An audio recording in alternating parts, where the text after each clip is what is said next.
تھے انہیں اتنا الجھائے رکھا، اور اس وقت کے صدر بدبخت جو مسلط ہوا تھا ایک ایگریمنٹ کے تحت، غلام اسحاق خان، اس وقت اکثر لوگ حکومت لینے کے حق میں نہیں تھے، کیونکہ ہمیں کمپلیٹ مینڈیٹ پہلے کی طرح کبھی بھی نہیں ملا جو کہ ذوالفقار بھٹو کے دور میں تھا، وہ ہمیں مینڈیٹ کبھی نہیں دیا گیا، لینے نہیں دیا گیا، عوام نے دیا تو چھیننے والوں نے چھین لیا۔ بہرحال پہلے تحریک عدم اعتماد ناکام ہوئی، لیکن انہوں نے اپنا کام جاری رکھا، اور اس کے بعد آخر کار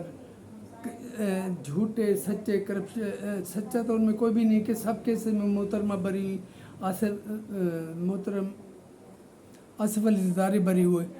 تو میں تو ان سب کو جھوٹا کیسے کہوں گا، کہ 14 سال قید انہوں نے بے گناہ بھگتی صدر مملکت نے، کہ جب ان کے اور 14 سال کے بعد انہیں بری کر دیا گیا، تو ان کے 14 سال کون واپس کرے گا؟ 20 سال شادی شدہ زندگی میں 12-13 سال تو انہوں نے جیل میں گزار دیے یا ایگزائل میں گزار، ان کے پاکستان کی سیاست کا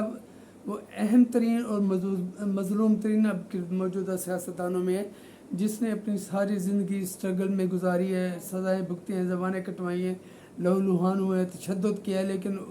بی بی کے راستے سے نہیں ہٹے، اور انہوں نے ذوالفقار بھٹو کا آئین اصلی پارلیمانی شکل میں بحال کیا۔ اس سے پہلے 96 میں،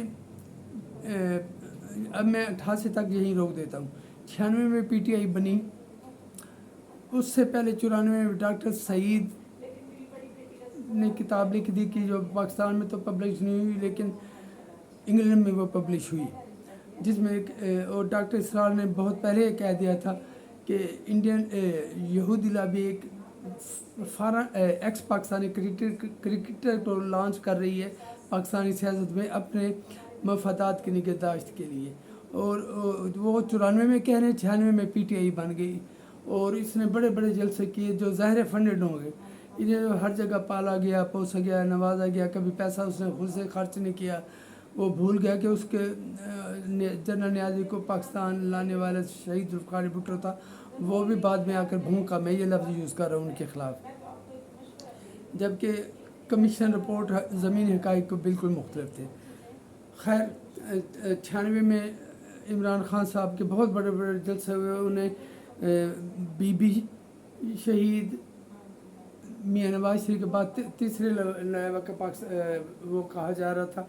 کہ یہ وزیر اعظم کا امیدوار ہے، اور الیکشن میں اس کو پورے پاکستان سے ٹوٹل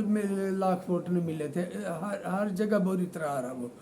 پتہ نہیں کتنے 28 سیٹوں پہ تو خود لڑا تھا، پھر وہ کبھی ایک سیٹ جیت کے ریزائن دے کے چلا جاتا۔ مجھے اس کی پہلے وہ 22 سالہ اسٹرگل کہیں نظر نہیں آتی کہ یہ کہاں کی اسٹرگل ہے، اور 30 اکتوبر کا جلسہ ہوتا ہے، وہ پاشا کرواتا ہے اور تم زمین سے اٹھ کر آسمان پہ پہنچ جاتے ہو ایک جلسے میں، جتنا اس پہ انویسٹمنٹ کی گئی ہے اتنا ہی اس نے پاکستان کو نقصان پہنچایا ہے۔ بہرحال 88 کے بعد میاں نواز شریف ان کے پیروکار بن کے آئے، ان کے لاڈلے بن کے آئے، اور انہیں ہیوی مینڈیٹ دیا گیا، لیکن وہ ان کی ایک عادت ہے کہ وہ جب اقتدار میں آتے ہیں پھر وہ چاہتے ہیں ہر ادارہ میرے کنٹرول میں رہے، جبکہ بی بی انڈیپینڈنٹ اداروں کے حق میں تھیں، اسی فیور میں تھیں، اور سید یوسف گیلانی بھی اسی لائن پہ چل رہے ہیں، صدر مملکت بھی اسی لائن پہ چل رہے ہیں، لیکن کچھ تلخ حقائق ہوتے ہیں جنہیں وقت کے ساتھ ساتھ چلنا پڑتا ہے، دیکھنا پڑتا ہے، کمپرومائز بعض اوقات کرنا پڑتا ہے، یہ سیاست ہے۔ تو 93 میں نواز شریف ہے جو اپنی روایتی ہٹ درمی کی وجہ سے، پھر ان کی حکومت بھی اسحاق خان ہی فارغ کی، اور ان پر بھی کرپشن کے بہت سارے الزامات لگائے گئے، اور 96 میں 90 میں آئے تھے، 90 میں نواز شریف آئے، 93 میں بی بی پھر جیت کے اقتدار حاصل کر لیتی ہے، اور بمشکل 3 سال میں پھر ان کو ہٹا دیا جاتا ہے۔ اس دفعہ ہٹانے والا ایک آستین کا سانپ تھا، فاروق لغاری، جس کے نام کو اب آج کل کے بچے جانتے نہیں ہیں، اس کے اولاد در بدر ہو رہی ہے، اور اس آستین کے سانپ کو ذوالفقار بھٹو نے کہاں سے اٹھا کر کہاں پہنچایا اور بی بی شہید نے اسے صدر مملکت بنا دیا، لیکن وہ خود غرض بھی انہی کے ہاتھوں میں کھیل گیا، ان کا اعلی کار بن گیا اور اپنی ہی پارٹی کی حکومت پر جھوٹے الزامات لگا کر برطرف کر دیا، اور الیکشن کا ڈور ڈالا گیا جس میں بی بی شہید کو پورے پاکستان سے پاکستان پیپلز پارٹی کو 16 سیٹیں دی گئیں، لیکن وہ بیٹھیں انڈر پروٹیسٹ بیٹھی اسمبلی میں۔ میاں نواز شریف نے 2/3 میجارٹی مانگ لی تھی، انہیں 2/3 میجارٹی دی گئی اور بی بی 16 سیٹوں کے ساتھ بیٹھی تھی۔ ان کا سب سے پہلا کام دیکھیں، وہ اپوزیشن میں ہے اور اپوزیشن میں انہیں پہلے سیشن میں میاں نواز شریف کو مبارکباد دی اور پھر انہیں میسیج بھیجا کہ ہم اسپیکرشپ کے انتخاب سے اپنا امیدوار وڈرا کر رہے ہیں اور آپ کے اسپیکر کو بلا مقابلہ ہم منتخب کروا رہے ہیں۔ میاں صاحب کا چہرہ سرخ ہو گیا خوشی سے۔ یہ پولیٹکس ہوتی ہے، یہ نہیں ہوتی کہ میں ان چوروں